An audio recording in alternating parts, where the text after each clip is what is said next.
Take one. Greetings, beautiful people. Welcome to the first day of class for Social Psychology Online. So, our semester officially started Monday, August 15th, yesterday, but today was the first day I actually was on campus for my classes. I posted the syllabus and announcement and some other things yesterday because I know a lot of you, were ready to get started. But I'm making this video to guide you. So, what I'll say is that I'm so happy you signed up for this class, and I'm looking forward to exploring a lot of interesting topics. And this class is an asynchronous online class. Okay, so that means we don't have any scheduled meetings. We're not meeting face to face. We're not meeting at a specific time on Zoom.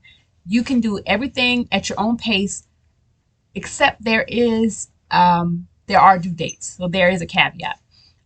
Basically, on a weekly basis, you'll have assignments that are due, and it'll be your responsibility to meet those due dates. So it's spaced out over the whole semester. We can't have everyone waiting until the last minute to turn stuff in because then I wouldn't be able to grade in an effective and efficient manner, and it would just mess things up. So you are kind of basically on a week to week basis with the content. But with that said, it means that you basically have until Sunday at 11:59 p.m. to get your assignments in. You can work on the reading and the assignments at 2 a.m. on Saturday or at 11 p.m. on Tuesday. It doesn't matter. You work it out based on your schedule. And what I usually do is I offer something called a do list. Okay, DO and DUE. So you have a due date, and what you have to do, DO, to meet that due date, DUE. So I will usually post videos like this on a regular basis, and hopefully you will like them. I upload them to YouTube. You can give it a thumbs up. That'll let me know that you're appreciating the videos and you want me to do more. You want me to keep doing them. Or you can skip the videos. But from past experiences, people have said that the videos help them to understand what's expected of them. So hopefully you've read the course syllabus. You see that this week there's only 2 assignments to do. One is the personal introductions. This is an optional assignment. You get to see who's in the class, introduce yourself to me and your fellow class members. And if you do this, you'll get 5 bonus points. There are specific instructions in Canvas. So if you do that, you have until Sunday. That's 5 bonus points. The other assignment is the syllabus quiz. I will be posting that syllabus quiz probably tomorrow, and it will be due on Friday, but it will stay open until Sunday. So if you don't do it by Friday at 11:59, it'll show late in the computer, but I will not be taking a late penalty. So you'll have until Sunday at 11:59 to get it in if you're running behind schedule. All right, so those are the only 2 things that are really going on this week. Your main goal is to kind of get oriented, play with Canvas, make sure you know what's expected of you. If you can read chapter 1, that would be fantastic. But quite honestly, if you don't finish reading chapter 1, you will be able to carry over and read chapter 1 next week. But usually you'll be reading about 1 week, about 1 chapter per week in the course textbook. The required textbook is by Myers and Twenge, and it's just Social Psychology, 13th edition. The ISBN is listed on the syllabus. I do know that the syllabus, the first page of the syllabus is the same as my face-to-face class, which is not correct because the face-to-face we meet Tuesdays and Thursdays from 9:30 to 10:45. But for this class, we don't meet face-to-face. So it's just, it's online. So I'll probably update that first page, but the rest of the syllabus looks like it's accurate. I don't know how that happened. I guess when I was saving my documents and I don't know. I got them swapped. Anyway, in this video, I'm just going to tell you briefly about the ways to earn points. And the reason why you want to earn points is because points equate to a grade. You have a total of 600 points in this class. And if you get between 540 points and 600 points, that will get you an A in the class. If you get between 539 and 480, that's a B.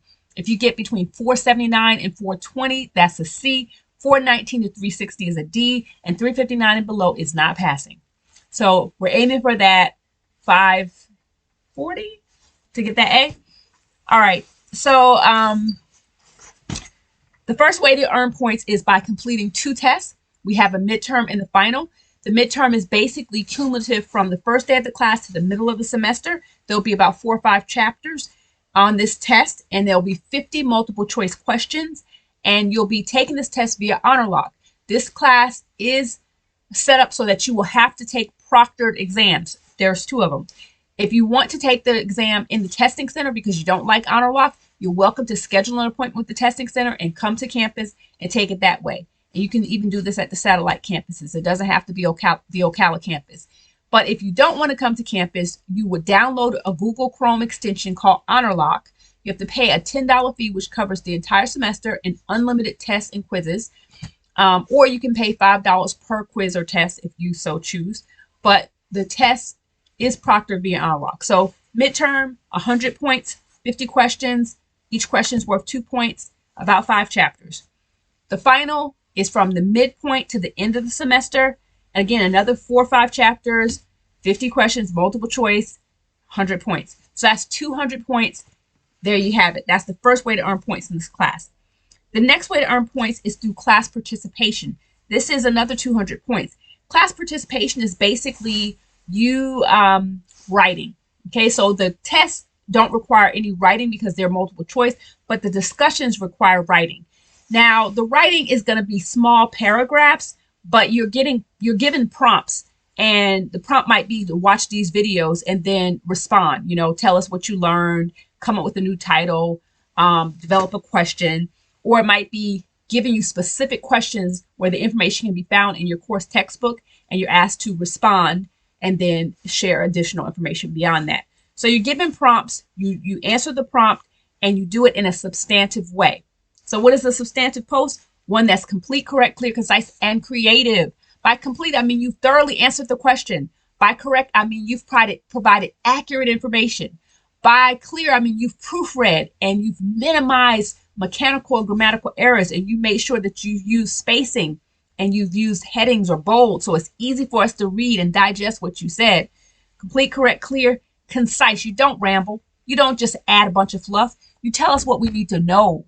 Make it so that, we can understand you. Okay. And then creative. Add a little pizzazz. Let your personality show through. Okay. Like right now, I'm here keeping it real. No makeup. Got my blazer on. Well, my windbreaker on. And I'm just talking to you. I'm not being really dry and sterile and looking into the camera. When you do your discussion, just go ahead and let your creative self show through.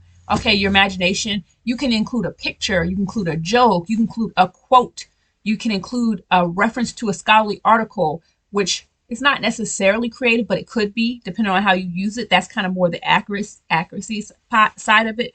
But whatever the case, you want your post to be substantive.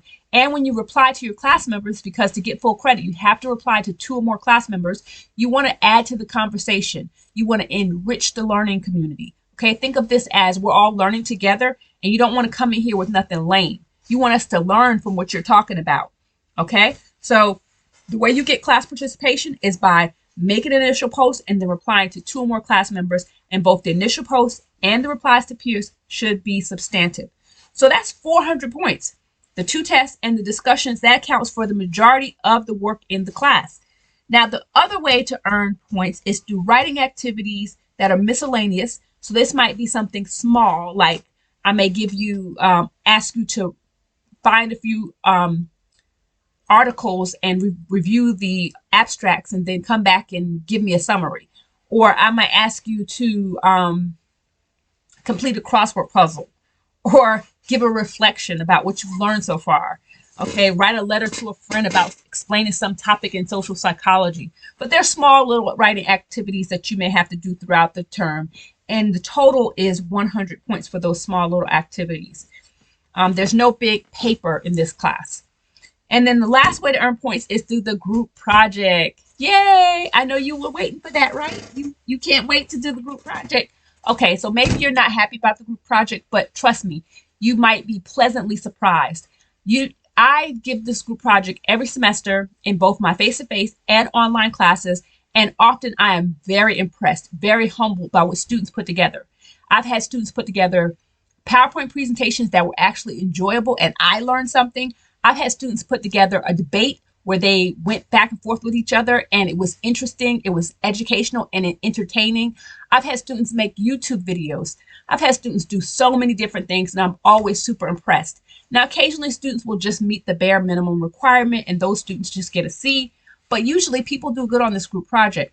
So you are assigned members and you're assigned a topic, and then you and your members take the assigned topic and you play around with it and you change it to something that is interesting to you, keeping in mind the original task at hand. So the original topic, you can branch off a little bit, but it needs to go back to the original topic. So if I gave you a topic like the visual system, you could do something like talk about color blindness. Or if I gave you a topic such as the auditory system, you could talk about how music affects the brain. You see how these topics are a spinoff from the original assigned topic? So that's what your group is going to do. You're going to work with your class members that you were assigned to collaborate, communicate, coordinate, and basically narrow down your topic and make it something that's interesting, that's relevant. And then you're going to research that topic and put together a presentation. Most groups make a Prezi or a PowerPoint. Some do a PDF. This is not a paper, but some groups have done a PDF. Like a newsletter or something, but it's an actual research project. So you work on it the entire semester, and then it's due toward the middle endish of the term. The due dates are listed in the course syllabus because I gave you a schedule of when everything is due, and so that's worth 100 points, the same as one test. So altogether, that's your 600 points, and hopefully, you'll get at least 540, so you can get that A. Now, I do host office hours. So if you need to talk with me, I'm on the Ocala campus on Tuesdays and Thursdays. I'll be there in the morning before my 9:30 class and right after my 9:30 class, which ends at 10:45. So, and then I will be there again right before my 2 o'clock class, so about 1:30, until right after my 2 o'clock class, which ends at 3:15. So I'll be there till like just before 4. So I'm on campus for at least a few hours on Tuesdays and Thursdays in my office. My office is in building 8, and that's room 106 and the letter G. My name is outside on the door. I also have a box right outside my door if you need to put something in the box. But yeah, I'm happy to see you face to face. If you want to set up a Zoom, a one-on-one Zoom with me, or a Zoom with you and your group members, that's okay too. I'm working on my exact office hours, and I'll have those posted before this week is done. I'll leave it as an announcement in Canvas so that you can see what those office hours are, and we can set up Zooms. I only talk on the phone when I'm in the office, so my extension is 1612. If you need to call me, you can leave a voicemail message. I will get it, and when I'm back in the office, I will, holler at you. If you want to email me, I check my email in the morning and in the evening, Monday through Thursday. I'm pretty religious about checking my email 1 to 2 times per day, every day, Monday through Thursday.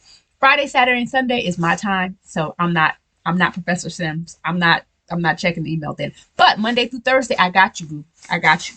So the class should be fun and interesting and entertaining and educational. We will talk about what social psychology is. There are tons of experiments in social psychology.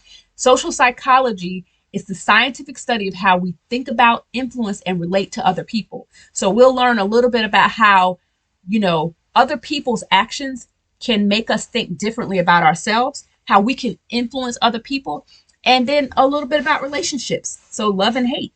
So it's a lot of information. This is just kind of like an intro to social psychology, but you get a lot of information in this class. The course textbook is pretty good. I suggest purchasing it if you haven't already done so.